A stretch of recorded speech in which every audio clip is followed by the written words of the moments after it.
जय श्री कृष्ण मित्रों। तो जो आपणे आ हळदर छे ने खांडीने आपणे खाणमां नाखवानी छे बधी गायोना। आंबा हळदर छे आ।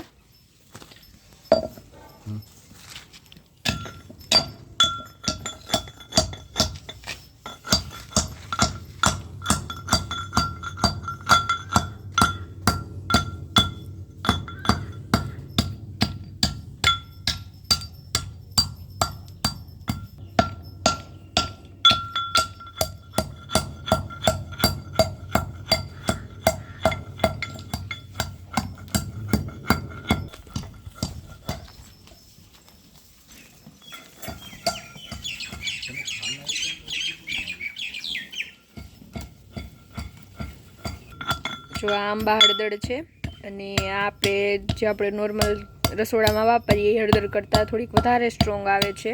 आ देसी हळदर आपने करियाणा दुकानथी मळी रहे। आ रोगप्रतिकारक शक्तिमां वधारो करे छे अने चामડીના રોગોમાં પણ રાહત આપે છે। આ કાળી જીરી ને આ અજમા जो आ काची घाणी आपणे जे लाकडानी आवे जूनी एनो खोड छे अने आ दाणानो नकरा दाणानो ज खोड छे। मांडवीना दाणा नकरा होय ने एने पीलेला होय एनो।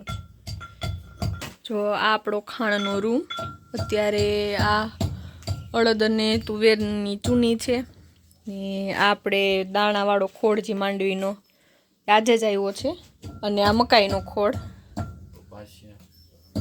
ને આ કપાસિયા છે।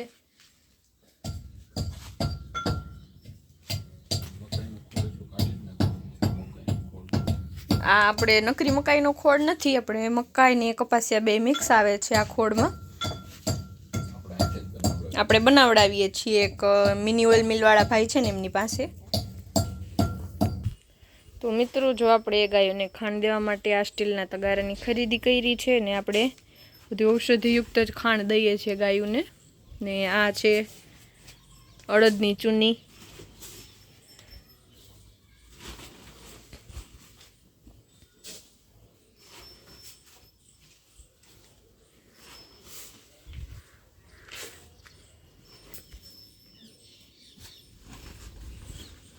हवे तुवेरनी चूनी आवे छे।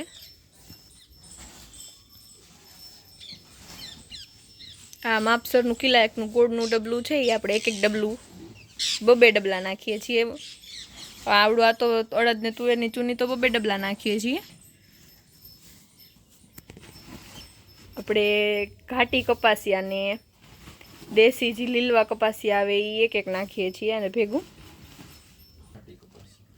आ घाटी कपासिया छे।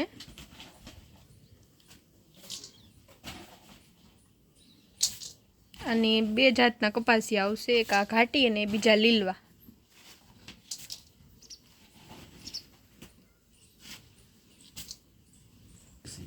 जो आ देसी कपासिया छे आ एकदम झीणा ने नकोर आवे।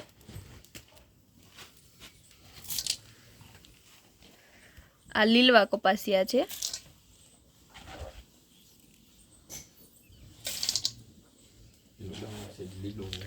एनो दाणो आपणे सेज लीलो लीलाश पड़तो आवे छे।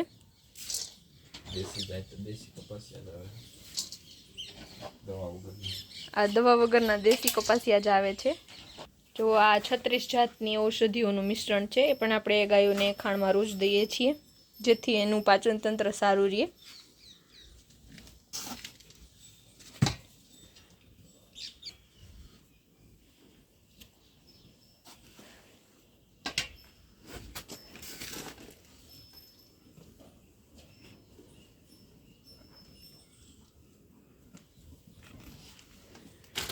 હવે આપણે નાખશું કાળી જીરી અને અજમા।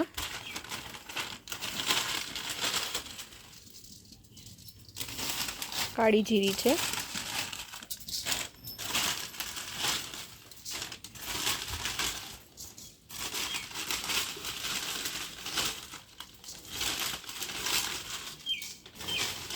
એક ચપટી કાળી જીરી નાખીએ છીએ।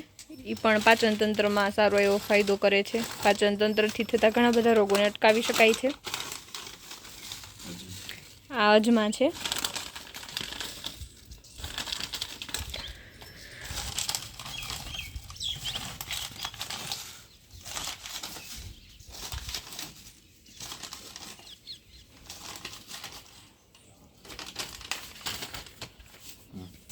જો આ મેથી છે, એ પણ પાચન તંત્ર માટે બહુ જ સારી.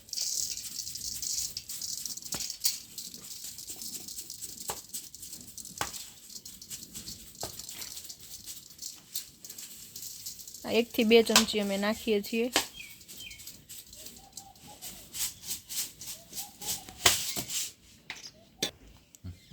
આ આંબા હળદર જે આપણે ખાંડેલી હતી એ ખાંડીને નાખીએ છીએ.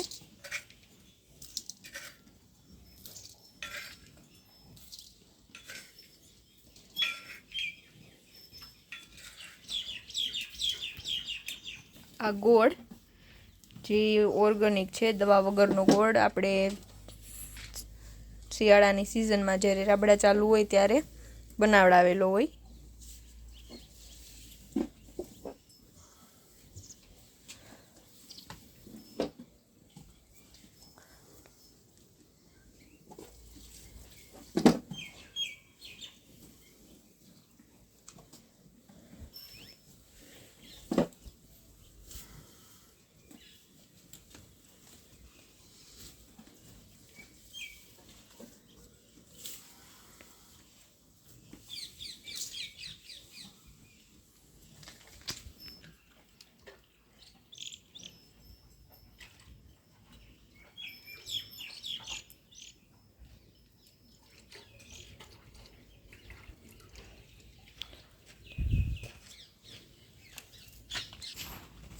જો આ છે મકાઈ અને કપાસિયાનો ખોળ.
આની અંદર જે આપણે આ ખોળ ઉમેરીએ છીએ એ આપણે મિની ઓઇલ મિલની અંદર આમાંથી તેલ કાઢતા નથી, એટલે આખે આખો આ ખોળ એમને પોચો જ હોય.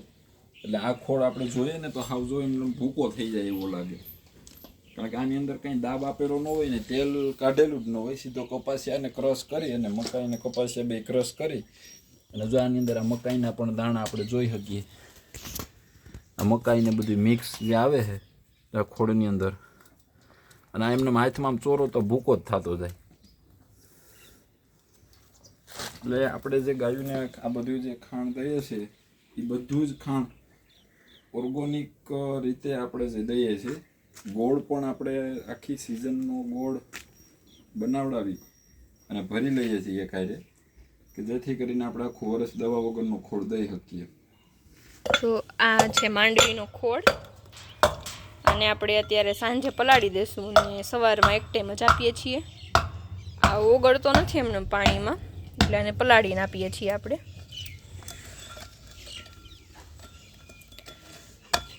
ત્યારે થોડો થોડો ભાંગીને પછી પલાળી દઈશું અને સાંજે પલાળીને સવારમાં આપીશું. અને આપણે કચરો ખાંડી નાખ્યો છે એટલે ઉગરી જાય, નહીતર તો આખા પોળા તો ન ઉગરે.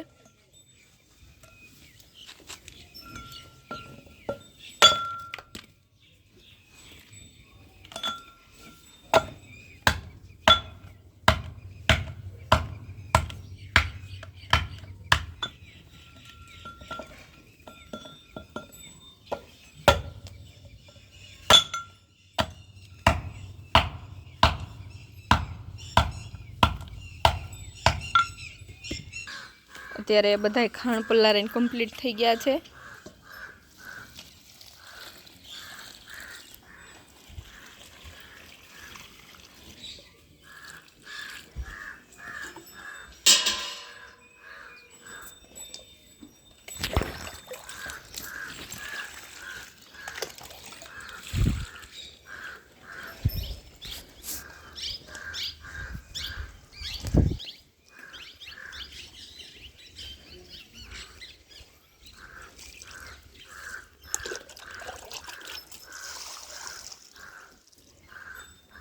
આવું પલાળાતો હોય એવું